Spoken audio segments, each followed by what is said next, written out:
तो भाई लोग आज हम बात करने वाले हैं लुकिसम के चैप्टर नंबर 376 के बारे में। और अगर आप चैनल पे पहली बार आए हो तो चैनल को जल्दी से सब्सक्राइब और वीडियो को लाइक जरूर से कर देना ताकि आगे आने वाली वीडियोस आप मिस ना कर पाओ। और पिछले एपिसोड में हमने देखा था जैक, वैरन चे और शैली पार्क ये तीनों के तीनों डैनियल के कहने में एक जगह पे आते हैं जहाँ पे इन सब का इंतजार कर रहा होता है यूजिन और साथ में सेकंड एफिलिएट के बाकी के एग्जीक्यूटिव्स और ऊपर से यहाँ पे शीनू हान भी आ चुका होता है और विंजिन हरामखोर भी यहीं पे मौजूद होता है। तो आज की वीडियो की शुरुआत में हम देखते हैं जो डारूमा होता है वो जैक के खतरनाक सा मुक्का मारता है, लेकिन जैक अपने दोनों हाथों से इस मुक्के को ब्लॉक कर लेता है। इसके बाद जैक डारूमा की रिब्स में एक मुक्का मारता है और अपने मन में सोच रहा होता है ये बंदा काफी ज्यादा ताकतवर है, इस बंदे की बॉडी काफी ज्यादा स्ट्रॉन्ग है, मैं इस मजबूती को जानता हूँ, मैंने पहले भी इस तरह की फाइट्स लड़ी हैं। आई थिंक ये डैनियल की ही तरह क्योकुशिन कराटे का इस्तेमाल कर रहा है, लेकिन ये साइज में डैनियल से छोटा है, लेकिन ये सिर्फ साइज में ही छोटा है, बट मुझे लगता है मैं इसको हरा सकता हूँ। लेकिन डारूमा की हाइट जैक से छोटी होने के बावजूद भी जो जैक होता है उसको ऐसा महसूस हो रहा होता है कि डारूमा उससे बहुत ज्यादा बड़ा है और ऐसा तब होता है जब किसी इंसान के ऊपर बहुत ज्यादा प्रेशर होता है। जैक अपने मन में सोच रहा होता है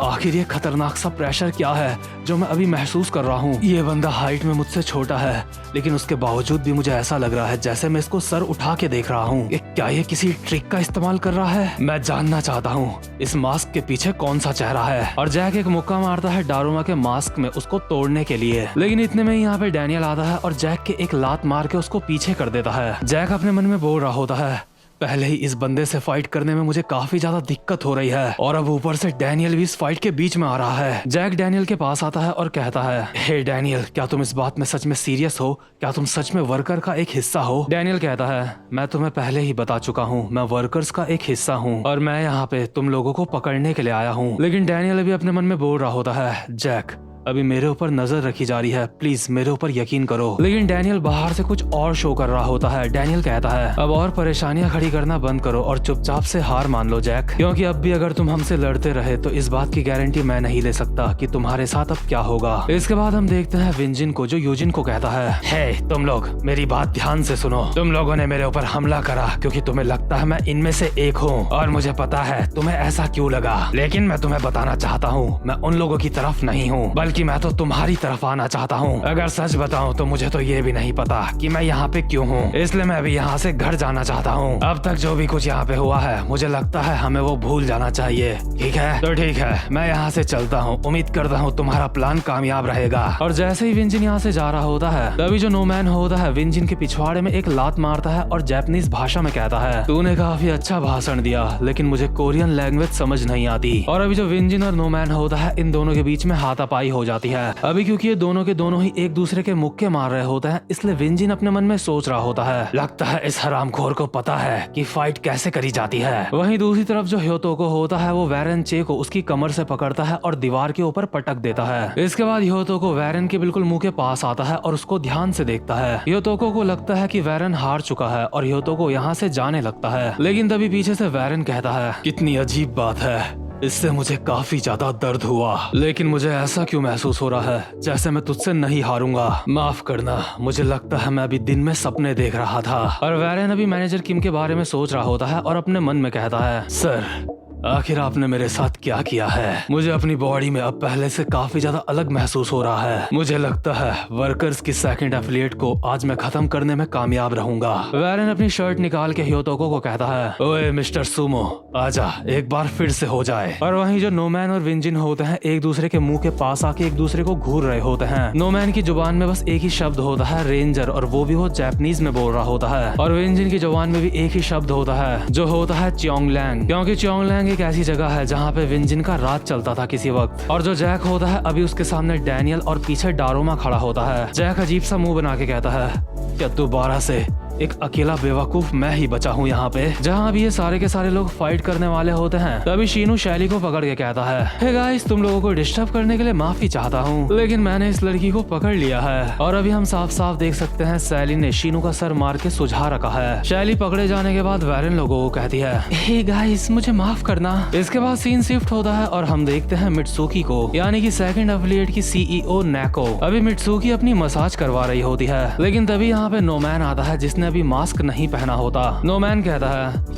आखिर अपनी सुंदरता को मेंटेन रखने का क्या मतलब बनता है? वैसे भी वो इंसान तुम्हें एक लड़की की तरह नहीं देखता। और जो नोमैन होता है उसका असली नाम होता है र्यूहे। इसके बाद जो मित्सुकी होती है वो कहती है वो जल्दी ही बदल जाएगा। नोमैन कहता है आखिर तुम उसके पीछे कब तक पड़ी रहोगी? तुम्हें नहीं लगता तुम्हें हार मान लेनी चाहिए? मित्सुकी कहती है तुम बहुत ज्यादा बुरे इंसान हो और मुझे ये कहने में बिल्कुल भी दिक्कत नहीं होगी, तुम बहुत ही घटिया हो। वैसे अभी तुम यहाँ पे क्यों आए हो? इसके बाद नोमैन मित्सुकी के सामने एक प्रोडक्शन का पैकेट फेंकता है और कहता है तो चलो क्यों ना हम दोनों टपाटप करें। मित्सुकी कहती है जैसा मैंने सोचा था, तू सच में बहुत ही घटिया है। नोमैन कहता है अरे मैं आज भी नाकामयाब रहा। मित्सुकी कहती है क्या तुम उन लोगों को पकड़ के यहाँ पे ला चुके हो? नोमैन अपना मास्क पहनते हुए कहता है क्या तुम्हारा मतलब उन लोगों से है जो सर्कस का हिस्सा बनने वाले हैं? वेल ऑफ कोर्स हम उन लोगों को पकड़ चुके हैं और अभी के लिए हमने उन्हें वेटिंग रूम में फेंक दिया है। इसके बाद सीन शिफ्ट होता है और हम देखते हैं शैली को जो अभी वेटिंग रूम में पड़ी हुई होती है। शैली की हल्की सी आंखें खुलती है और शैली सुस्ताते हुए कहती है आखिर यहाँ पे क्या चल रहा है? क्या मैं कोई सपना देख रही थी अब तक? नहीं,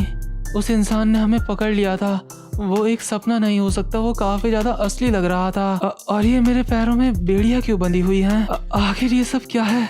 आखिर मैं अभी कहाँ पे हूँ? और शैली अभी जहाँ पे पड़ी होती है वहाँ पे 7-8 आदमी शैली के सामने खड़े होते हैं जो कि सारे के सारे क्रिमिनल्स होते हैं और ये सारे के सारे शैली को किसी भूखे भेड़िए की तरह देख रहे होते हैं। लेकिन इस वक्त शैली के पीछे वैरन, जैक और विंजिन भी खड़ा होता है। शैली वैरन लोगों को कहती है गाइस तुम भी यहीं पे हो? जैक कहता है तो तुम्हें होश आ गया? मुझे लगता है उन लोगों ने हमें काफी ज्यादा बेकार जगह पे फेंका है और ये जो जगह होती है यहाँ पे सिर्फ 7-8 ही नहीं बल्कि बहुत सारे कैदी मौजूद होते हैं और ऑब्वियसली ये सारे के सारे यहाँ पे इसलिए रखे गए हैं ताकि ये सर्कस का हिस्सा बन सके। जैक जिसका नंबर होता है कैदी नंबर 96, जैक कहता है साला डैनियल वो हरामजादा। विंजिन कैदी नंबर 97 कहता है आखिर मैं यहाँ पे क्यों हूँ? शैली कहती है वो आखिरी चीज क्या है जो तुम्हें याद है? वैरन कहता है मुझे लगता है उन लोगों ने हमें बेहोश कर दिया था।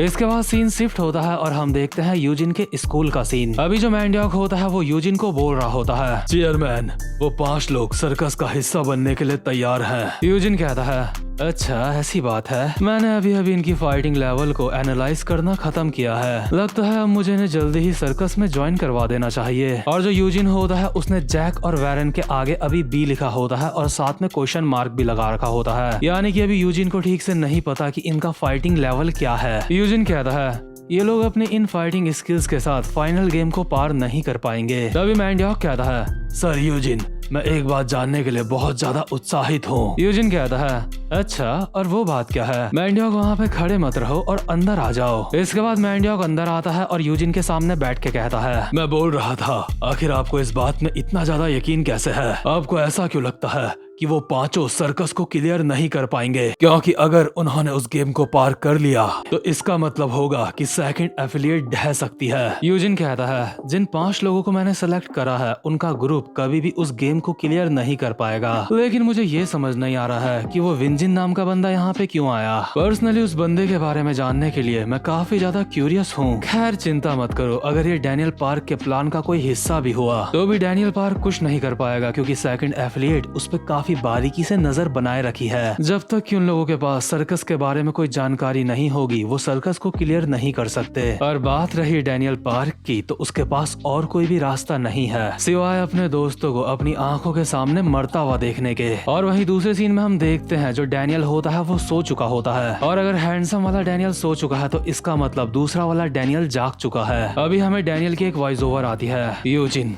कुछ ऐसा है जो तेरी नजरों से बच गया है, इससे कोई फर्क नहीं पड़ता कि तू कितना ज्यादा चालाक है, लेकिन तू ये कभी भी नहीं सोच सकता कि मेरे पास 2 बॉडीज हैं। इसके बाद हम देखते हैं जो जैक लोग होते हैं उनके सामने एक बंदा आता है। जैक हैरान होकर कहता है कि क्या तुम भी यहीं पे हो? विंजिन उस बंदे को कहता है आखिर तू कौन है बे और तू हमसे इतनी कैजुअली बात क्यों कर रहा है? तभी हम देखते हैं ये जो बंदा होता है और कोई नहीं बल्कि होता है ओजी डैनियल। ओजी डैनियल कहता है हाय तुम सब कैसे हो? मुझे इस जगह पे तुम लोगों से पहले लाया गया था, मैं वो 5वां इंसान हूँ जो तुम्हारे ग्रुप में है और मैं तुम्हें बताऊंगा कि तुम इस सर्कस को कैसे क्लियर कर सकते हो। और डैनियल अपने मन में कहता है सेकंड एफिलिएट को अंदर से खत्म करने का प्लान अब शुरू होता है। मतलब यार सच में डैनियल का प्लान सच में काफी ज्यादा कमाल का है। वो अपनी हैंडसम वाली बॉडी से सर्कस को पार करने की इंफॉर्मेशन कलेक्ट करेगा और अपनी ओजी डैनियल वाली बॉडी से सर्कस को पार करेगा जैक और बाकियों के साथ मिलके। मुझे लगता है सही मायनों में डैनियल अपनी दो बॉडीज का अच्छा इस्तेमाल अभी कर रहा है, यानी कि डैनियल अब पहले से काफी ज्यादा समझदार हो चुका है। तो खैर इसी के साथ ये वाला एपिसोड यहीं पे खत्म होता है और उम्मीद करता हूँ कि आपको आज की वीडियो भी अच्छी लगी हो। तो यार अगर आप चैनल पे पहली बार आए हो तो चैनल को सब्सक्राइब और वीडियो को लाइक जरूर से कर लेना। अब मैं मिलूंगा आपसे अपनी नेक्स्ट वीडियो में, तब तक के लिए गुड बाय।